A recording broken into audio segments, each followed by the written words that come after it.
Pria itu melepas riasannya. Dia sudah berubah menjadi pelayan kasino. Sambil membersihkan, dia meletakkan dadu bermagnet di laci meja kartu. Dan pasang perangkat kontrol di bawah meja. Saat kamera berbelok ke arah lain, dia memasukkan chip jammer ke dealer.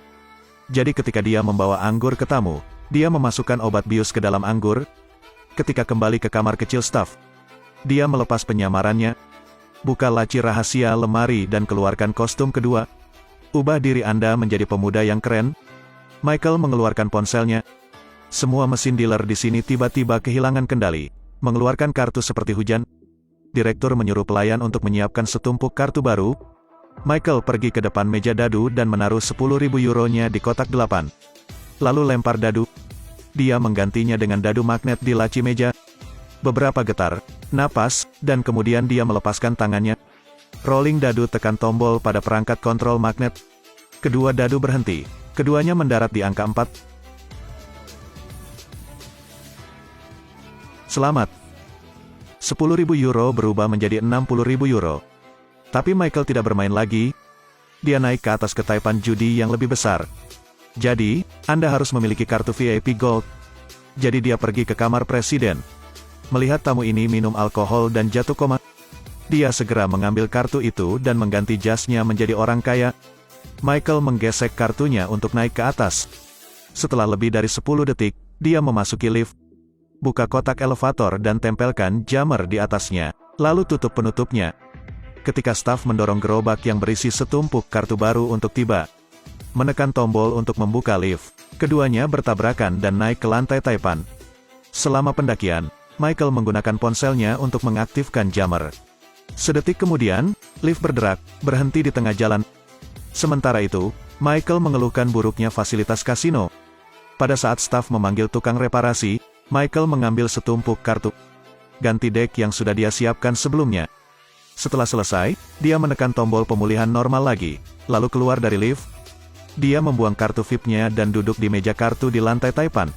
Saat ini, pelayan mendorong gerobak berisi setumpuk kartu baru untuk masuk. Michael memakai kacamata peretas yang terkait dengan deknya. Saat bermain kartu, dia langsung mengaktifkan fungsi kacamata tembus pandang. Dalam sekejap mata, bagian depan semua kartu di kartu itu menjadi jelas. Tapi agar tidak curiga, dia tidak menang di tempat pertama, tetapi dia menang sedikit dan kalah sedikit. Menang lebih banyak, kalah lebih sedikit. Dengan begitu dia tidak akan dicurigai. Jadi dia memenangkan kemenangan besar.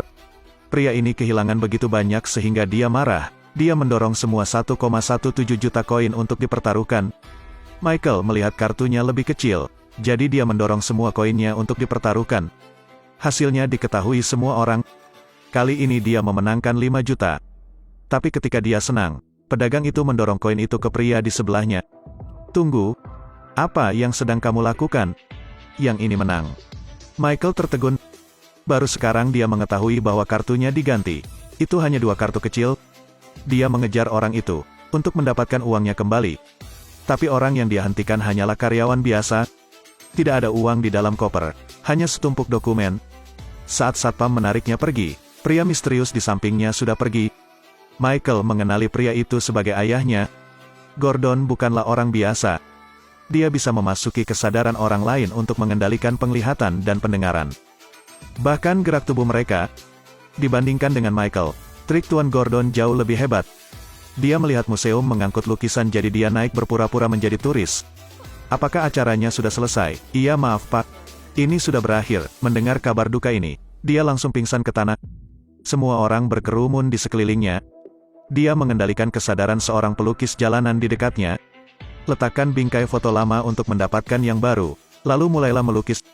5 menit kemudian, Pak Gordon memasuki kesadaran karyawan lain. Suruh dia mengambil lukisan itu. Ketika tidak ada yang melihat, dia pergi ke depan artis. Letakkan lukisan asli didudukan dan ambil gambar seniman yang setengah matang. Setelah dia menyelesaikan pekerjaannya, dia bangun. Apakah kamu baik-baik saja? Saya baik-baik saja. Apakah kamu masih sakit kepala? Ini, apa yang kamu lakukan di luar sana? Maaf, meski mereka agak curiga, itu karena lukisan palsu itu terlihat begitu nyata. Jadi mereka tidak menemukan masalah, tetapi memasukkannya ke dalam mobil. Setelah gerbong pergi, Pak Gordon pergi ke artis. Pada saat ini dia tidak tahu apa yang telah terjadi. Wajahnya bingung. Begitu mengagumkan. Sama seperti cetakan. Aku tidak tahu bagaimana aku menggambarnya. Sepertinya ada yang masuk.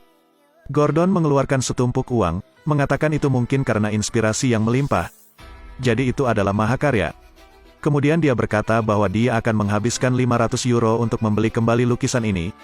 Sebelum sang seniman sempat bereaksi, dia mengambil lukisan asli ini dan pergi. Mengandalkan kekuatan super ilahi ini, dia tidak pernah gagal. Michael sangat kesal. Jelas putra kandungnya, tetapi dia tidak mewarisi kekuatan super apapun.